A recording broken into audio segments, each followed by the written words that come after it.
Let's go. Yo. Get up, nah, I ain't a quitter. Toss me the ball, I'm a really big hitter. Big picture, I'm a straight killer. Rising the song to the highest bidder. Got juice, got gas, I'ma move fast. New shoes, new tracks, like who's that? I'm new, come back, better than last. Yeah, it's a new me, never gonna look back. Never gonna look back. Cause damn, I was built to last. You move slow and I move fast. And that's facts.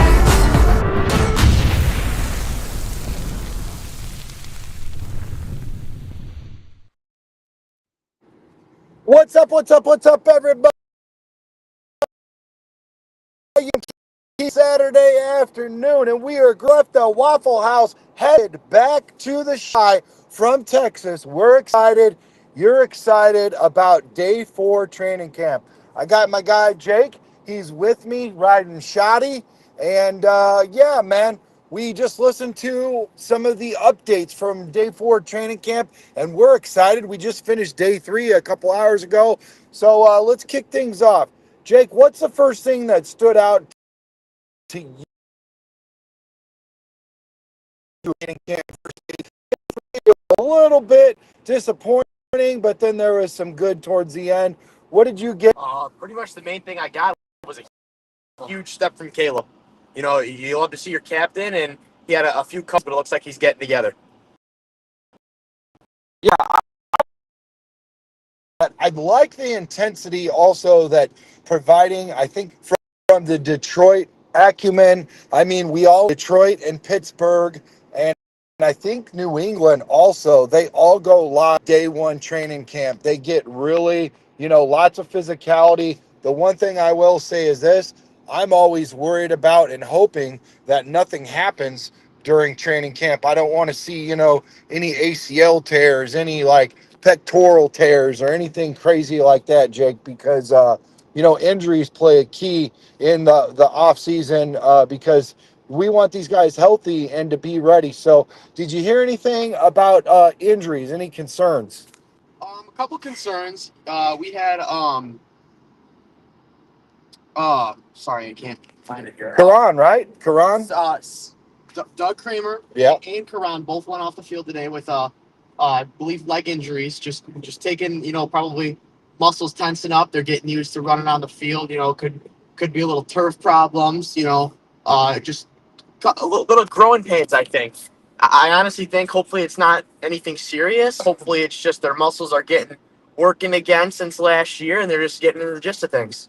Yeah, I think a lot of these guys are waiting for training camp to get into football shape. You already know about regular shape, lifting weights and all that kind of stuff, and time under tension, and cardio and all of that. But football shape's a whole different shape. So I agree with you.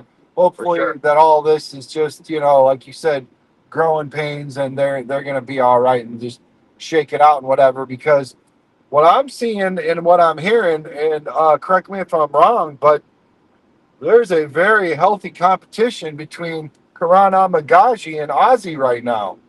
Yeah, that both those guys are they're fighting for that left tackle spot, and Theo Bennett even got first team reps at that left tackle spot just to toss in some competition and give both of those guys a break. Get them in there fresh, Wow. and it's almost a three-way threat right there, and that's great to see. Yeah. Seeing the depth at certain positions, and yeah, it's awesome to see. Wow. What was his nickname? Eagle Boy or Eagle Man or something like that? Yeah, something like that. Eagle Scout, maybe. Leave it in the comments below if you remember what Theo's nickname is, if we didn't hit it right on the head. But yeah, we're excited. Make sure you hit that like and subscribe button. We appreciate your view. Leave a good review. We're going to be giving away a jersey here in the upcoming days at the end of the month. We already gave one away last month, so we're going to be doing every month. So if you're excited, be a friend, tell a friend, and type CW Williams 18 in the comments so I can look out for you. We got other ways to win this deal. Just like, comment, subscribe, share the video. Who's ever the hardest, toughest grinder that we see in the building all the time, being an active contributor, that's where the jersey goes. So, and that's why we gave it to James last month. So let's see who it's going to be this month. Yeah, is there anything else that you want to touch on, or any takeaways that you got from day 4? Yeah, one of the things going off of health, I like to see that our coaches are taking care of our players. Darnell Wright had a great first day, great second day, getting beat up by Montez Sweat. Get great, pretty good third day. Gave up 1 sack against Montez Sweat, but needed a day off. So you know what? They gave him day 4 off. Let him rest. Let him fuel up for when he's ready for full pads. So I like that our coaches are actually taking care of our players' health and looking out for them. So I guess it's probably important, safe to say, there's a reason why we got Colston Loveland. If we want to rest Cole Kmet and make sure everybody's good to go, there's probably a reason why we've got many layers like an onion to this team, right, Jake? Oh yeah, and I love that you bring up Cole Kmet or Colson Loveland because he had an amazing day today. He played great on 7-on-7. He had 3 catches. Played great on first team. Believe he had 3 catches in a team drill. So he's popping off. He's getting those connections he needs with Caleb. He's getting around the corners. He's getting used to almost playing like a receiver. Yeah. Because of his quickness and his stability. He's getting out there and he's proven himself. Nice. What about the receivers? Have you heard anything about the receivers? Did Odunze do well, or is there anything else out there that you heard? Rome Odunze has been playing well these entire training camp days. It seems like that's almost his favorite connection is Caleb, and he had after the Caleb Williams had a little oopsie today, had a delay a game up in a 2-minute drill, and next play he came back, threw a dime to Rome Odunze for a touchdown to end off the 2-minute drill and go back into the building and study film and stuff. So I think that's a great way to end it. A little cherry on the top.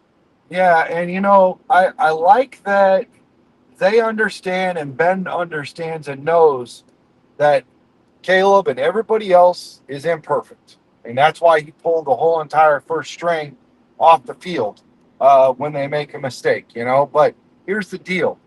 You don't want to bury us when you make a mistake, For sure.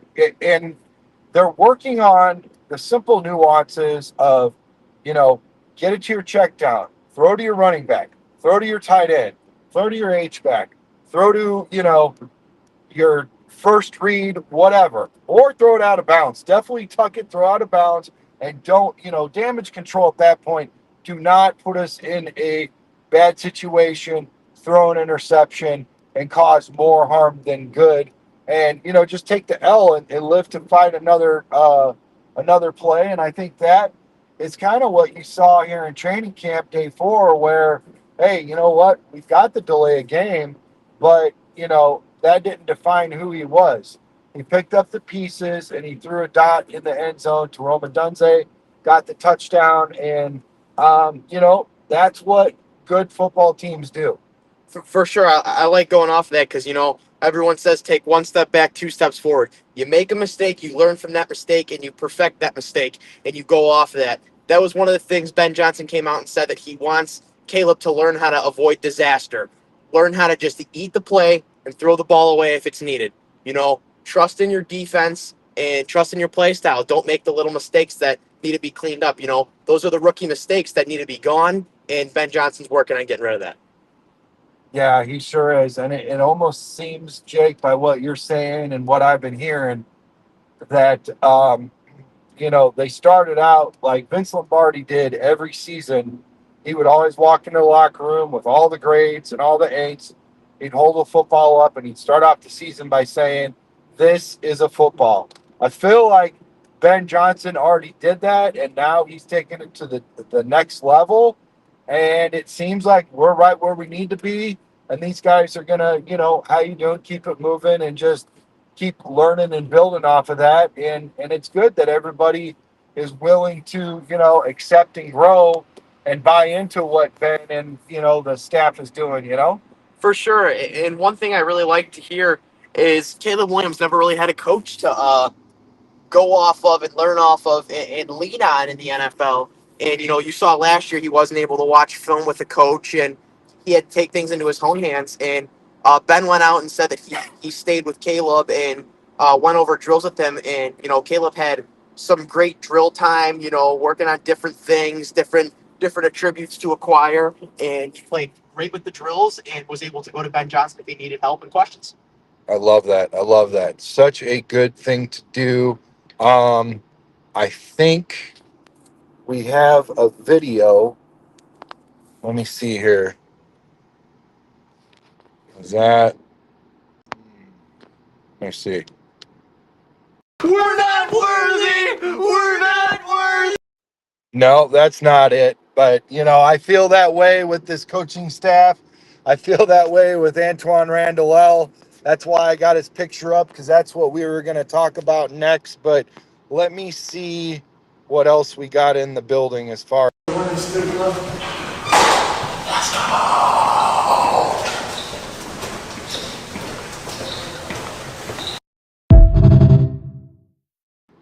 Just picking up a couple clips from the Chicago Bears and what we see.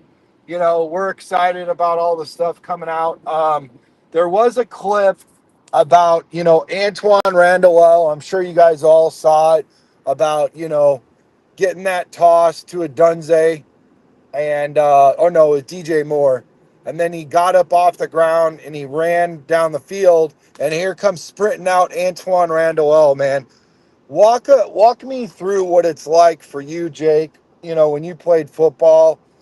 Sometimes not the best experience with all coaches, but there are some good ones out there. When you see a guy, a positional coach or assistant head coach, gets gets it and gets the vibe and, really cares. And you could sit with him because DJ Moore had that amazing throttle to celebrate with him and congratulate with him. I mean, for your assistant head coach / receiving coach, you feel pretty good there. Oh yeah, for sure. And a catch like that, it was a simple connection. A little jump in the air, but he fell to the ground. I like the effort of him jumping back up and fighting off some tackles. And for a coach to see, because that means the coach is working on his mental game, telling don't stay down, get up and keep going until your last second. And that's great for a coach to see. And when a player sees your coach get that excited, it just makes your mood so much better, because you're doing something right. And don't get me wrong, no one's perfect, and you don't want any of your players to think they're perfect. But when your coach gets excited, you're doing something right, which means that your puzzle pieces are starting to connect. And that's something great that you need to see in that receiver room. Yeah, and Nick Rohde from Just Another Year Chicago showed a video training camp by somebody that was filming there, and basically showing how fired up and energetic and vocab, what do you call it? Eric Bieniemy is. That's another guy that's sleepy, a sleeper as far as like his impact on the field, not just to the running backs, but to the entire team, man. You see guys like Patrick Mahomes, and the guard from the Kansas City Chiefs. All of these guys have given tons of credit to the discipline and attention to detail and the care and the maturation that they've gotten under Eric Bieniemy's helm. So it's not just the head coach, it's not just the defensive coach or the coordinators. It's also the assistants that can make an impact. And I'm really excited about what these coaching staff is doing right now. Yeah, you know what? I can completely agree with that, because he got new coaches. He was hard on all these players, show them discipline. No one's perfect, and that mistakes are not okay, and we need to fix them. We need to go off of them. So seeing players get all excited over a coach because the coach is happy, they get up and they're determined. Most receivers in a training camp like that DJ Moore pass would have just stayed on the ground and rolled around because he didn't want to get hurt, because it's training, whatever. DJ Moore was taught and told to get back up and keep running forward. I think that's a huge coaching thing. And then you look at Caleb Williams, he had a rough first day. You always have to bounce back, and I think that's a coaching thing too. Ben Johnson, that first day, took the whole first team out because they were playing, and it wasn't acceptable. You can't have that. And I like these coaches are disciplining these players and teaching them discipline. And you get out there that are like, oh, pump the brakes. You guys are getting too excited. This is just the underwear Olympics. It's day 4. That nothing matters until the first game. Guess what, negative Nancy's? Take a chill pill and quit being old. You're showing your age. And guess what? It doesn't have nothing to do with age because everybody knows that Trax is interviewed most of the 85 Bears. And what's the one thing that we heard from that team that is forever enshrined in the heaven of football? The one thing that we heard from all of them is what? That Buddy Ryan and Ditka used to make them train so hard during training camp and practices against each other that when it came time to play against regular teams during the regular games, those were easy. So quit talking out of both sides of your damn mouth and being a freaking coach puke and start rooting for your team because guess what? You can't hate us because you ain't us, pal.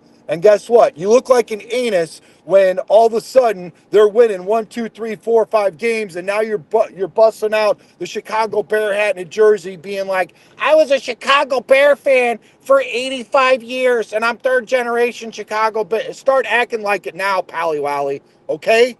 So guess what? It's real easy to say a bunch of stuff when you're sitting on the couch and you're like, "Oh, it's too hot outside." It's 100. Yeah, it's 100 degrees in between your walker and the damn freaking Chevy Citation that you got out there and the couch. Guess what?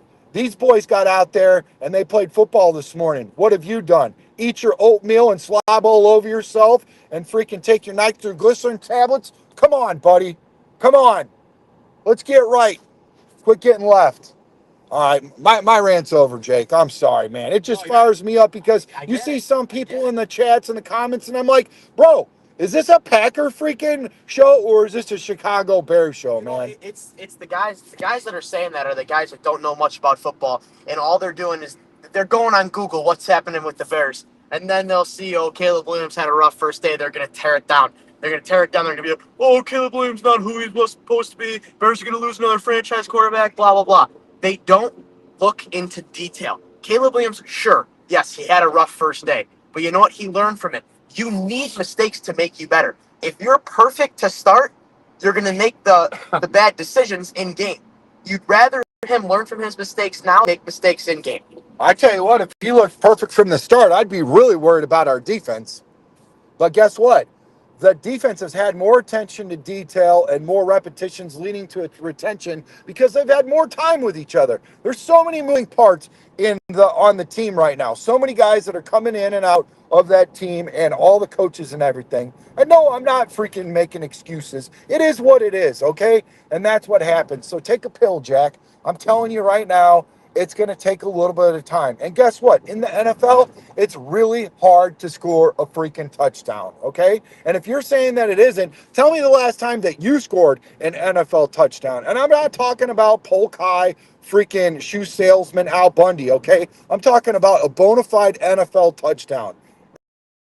It's For sure. And, going off that defense, you see our offense a little bit, and you also have to look at our defense has improved so much that it also isn't our offense completely struggling. We're playing against such a great defense, and that just strengthens the offensive side. Today was the day that I heard that defense lost today. We were told Montez Sweat committed to the team, and he's constantly getting better and he's trying to motivate his team. But Ben Johnson is very happy with Montez Sweat and what he's doing. He's strengthening the entire offensive line. He usually plays left side, but he's rotating to all the players in one-on-ones to get them better because, if you look at it, he's one of our best players on that defensive line. So he needs to strengthen the whole offensive line, and he's committed to the team, so he's okay with taking extra reps for players. And he's committed to the team. He's committed to getting better. He's making some decisions that need to be made, and he overall looks great, and that gets me even excited because he didn't have that great of a year last year. I think it's his bounce back year. He's going to play amazing. Yeah, and the fact that they brought in another veteran, Grady Jarrett, I mean, that speaks volume for what we're doing over there also. That takes some pressure off Montez. Now he doesn't have to be the only veteran on the team, and I think the two of them together, is going to help out a lot. I think it's going to be important, like Jake said, to see that. But I also think that the inside is going to help break loose of, the outside and vice versa. And I saw today, or I heard today, that Austin Booker, now I know Karan hasn't had a whole lot of reps and whatever, but we have been waiting to hear his name, and at least it's a sample size headed in the right direction that Booker was cooking today. So that's good to hear, man. I like that. I like that energy. I like that drive. Even when, day 4, what's the old saying? Who is faithful in little is faithful in large. So, the little things he's doing well in, and who knows, he might be that breakout player on the edge that we need to help out your boy Montez Sweat, Jake. For sure. And talking about, oh, we love Ozzy Chapalo, and we want to see him do good. But that's what comes with training camp. It's your team against your own team. So whenever you have a positive, there's always a negative that comes in. Caleb Williams throws an interception. Great. Our defense played great, made a great interception. Shoot, our quarterback threw an interception. It's just how that works. Caleb Williams throws a touchdown pass to Odunze. We'd love that. We'd love to hear that. But then it's, oh, who was covering Odunze? Who made that mistake? Everything in training camp comes with a positive and a negative. Yeah. You can't have a perfect play defense and a perfect play offensive play for each side of the ball at the same time. Okay. It just doesn't happen. It can't happen. And, that's one of the things that Ben Johnson went over. He's like, we're in a good spot. He said, we are where we want to be. And that's because you see some positives and then you see some negatives. And that's a good thing because, one, you see the negatives, you learn off the negatives. But when there's a negative, there's a positive because the other side of the ball is doing great. And Ben Johnson's, he wants everyone to learn. And one of his biggest things is not making the same mistake twice. That's what he said. He goes, that's the main thing we want to work on. You make a mistake, you learn from it, never do it again. You make 2 mistakes in a row and it's the same mistake, that's an issue. That means that we're starting to form a habit that needs to be broken.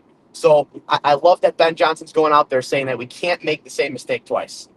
And also to back up what Jake is saying, what I'm hearing with that is he's willing to, and let's talk about effort.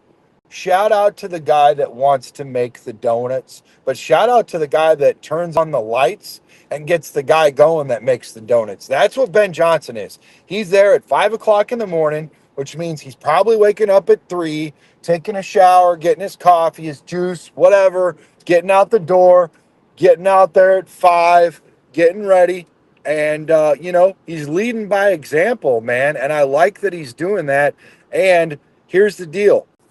He is putting more work on himself every time that he does something like that. And every time that he says, you make 2 mistakes in a row, I have to do my job and find a way to correct this. Not only you, but my team, so that, it just doesn't, the bad behavior doesn't keep happening. So sometimes I feel like there are coaches that are lax because they want to be lazy, because they don't want the extra work. It's a whole lot easier to not discipline somebody and just let it slide and like, all right, we got it next time. It's good. No worries. We're good, For sure. And, you look back at last year and our stupid old coach, Eberfluff, every time he walked in the building, it was, oh, look at my beard. Oh, look at what he's wearing.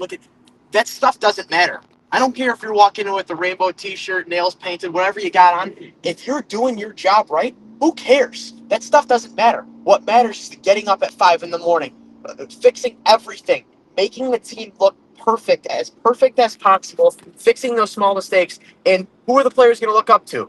They're going to look up to Ben Johnson because he's their head coach. He's the one that's going to be looking down on them, making everything. So like you said, leading by example. He gets up at 5 a.m. to get ready, get himself energized for the day. Players are going to start doing that because they want to be perfectionists. And that's great for the team.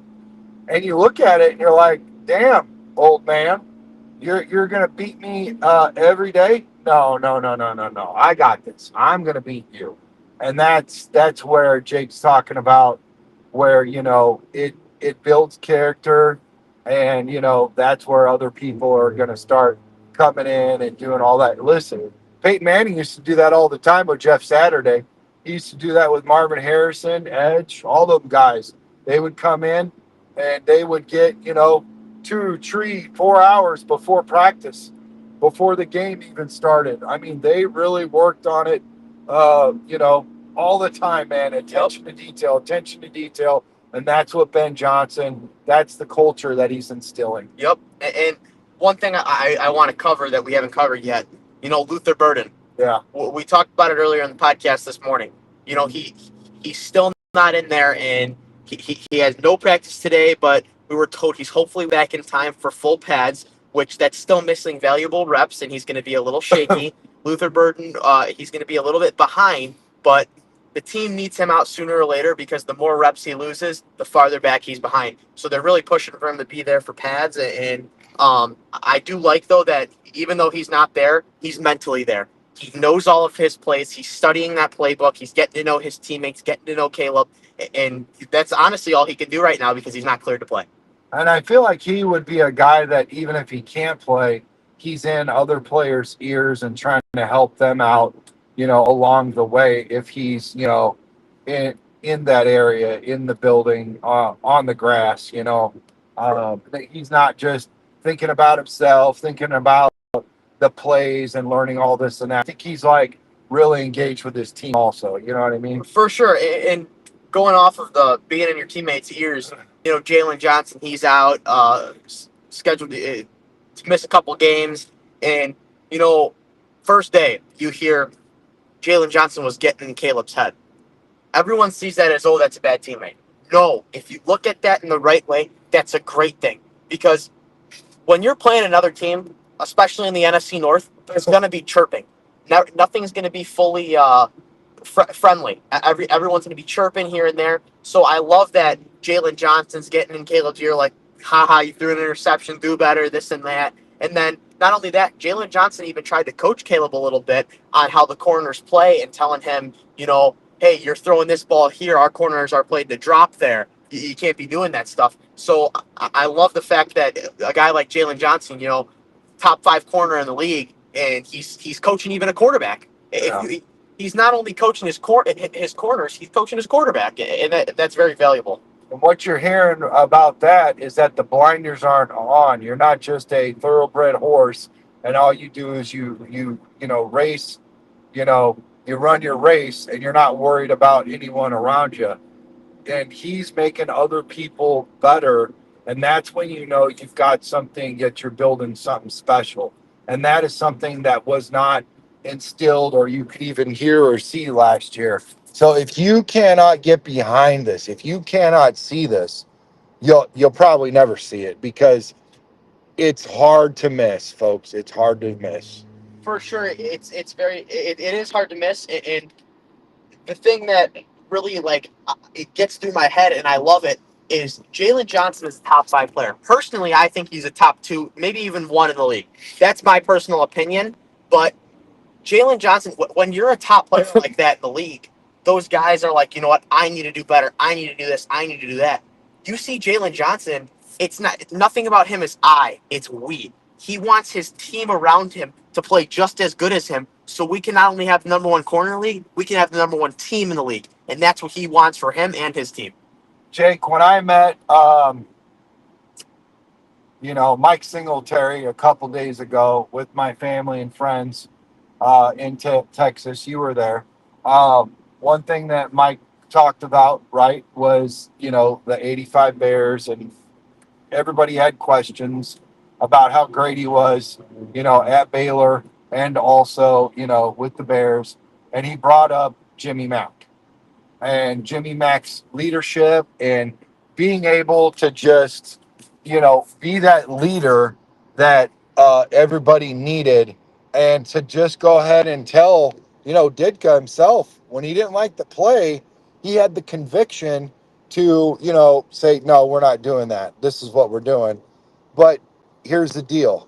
He always executed and it all worked out. And what did he say to him? Mike says, what do we need? He goes, well, I need, you need to get me 6 points or whatever, however many points it was per game. And, Jimmy Mack went out there and he made it happen. I mean, and that's kind of what we need, from Caleb.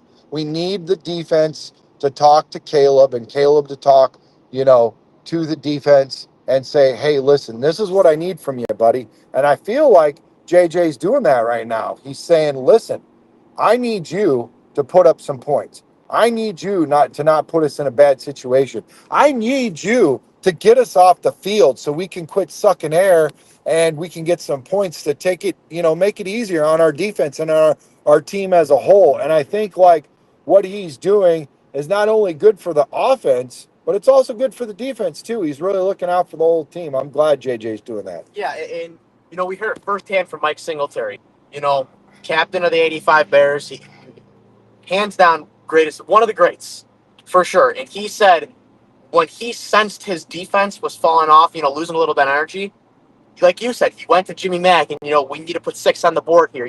We need this energy boost. And we need to see that not only from Jalen Johnson, but, from guys like Tremaine Edmonds and Montez Sweat. Montez Sweat, captain of the defensive line. Tremaine Edmonds, captain of the linebacker group. If he senses his linebackers are losing a little bit of energy, like, we need to get these guys off the field, he needs to communicate with Caleb. It can't be the coaches always yelling at him. The players need to communicate too. And I really hope we can see that in the near future. I'll tell you what, I like that you brought up that guy is yoked, man. He is jacked.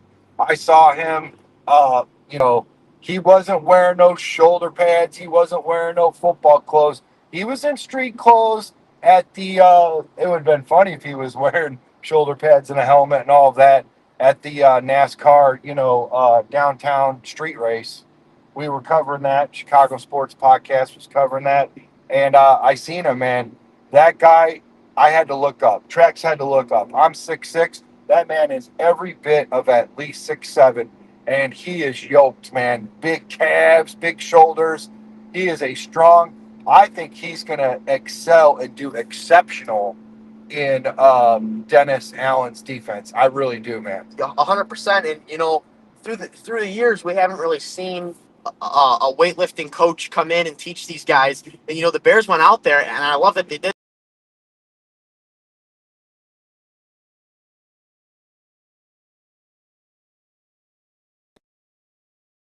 And you see all these players, they're coming out of their offseason ripped. And that's what you need to see. And I'm not saying that you need to be absolutely ripped to be a great NFL player. You need the mindset. You need the whole bunch. But when these players are getting in better shape than they were before, you're just going to see more energy out of these guys, more power out of these guys, and more strength. And to be honest, that's great for a defense. Yep, absolutely. And TJ Edwards, he picked off, Caleb, one of those plays, and it's good to see him get in there and do something. And I'm excited to hear about Hippolyte. I think he's going to do good. I know he's got some world-class speed, so I'm excited about everybody. I can't wait to see how this all plays out. What we haven't really talked about a lot is our special teams group. Yeah. Torrey freaking Taylor. Yep. We heard that, during his drills, and they're even doing live punting team segments, and, he's pinning everything deep. And that's part of the reason we went and got him. Because, you know what? That's a huge... Hopefully we don't have to see him a lot this year. We're hoping that we don't get to see him at all. That would be great. But, when he does go out there, if he can excel and do his job better than he's ever done before, pin them deep, that's going to greatly help our defense, and we're going to see a lot of changes there. Oh, yeah, for sure. I mean, not every play and not every series. You'd like to think so. We hope so. Maybe it will for quite a bit, but there's going to be some times where we're going to have to rely on that leg and for him to pin it back. And it's good to have him because he can flip the field, man, just like he was kicking a drone or something. Put it wherever you want, buddy. Yep, 100%.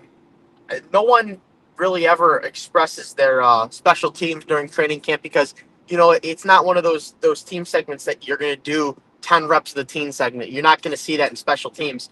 But, we need Santos and we need guys like that to get out there and get the reps they need. Yeah, for sure.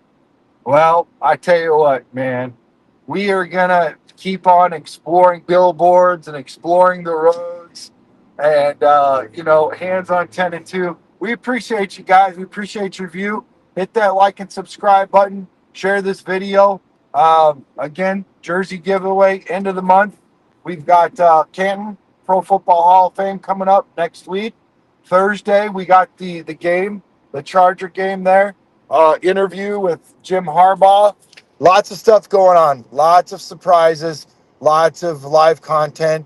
We'll be at some of the Pro Football Hall of Fame enshrinement parties, and some of the Bears players will be coming with us to, as a part of our media with Jake and I and Tony and the rest of the crew. So, again, man, Chi-Town up, bear down, peace out.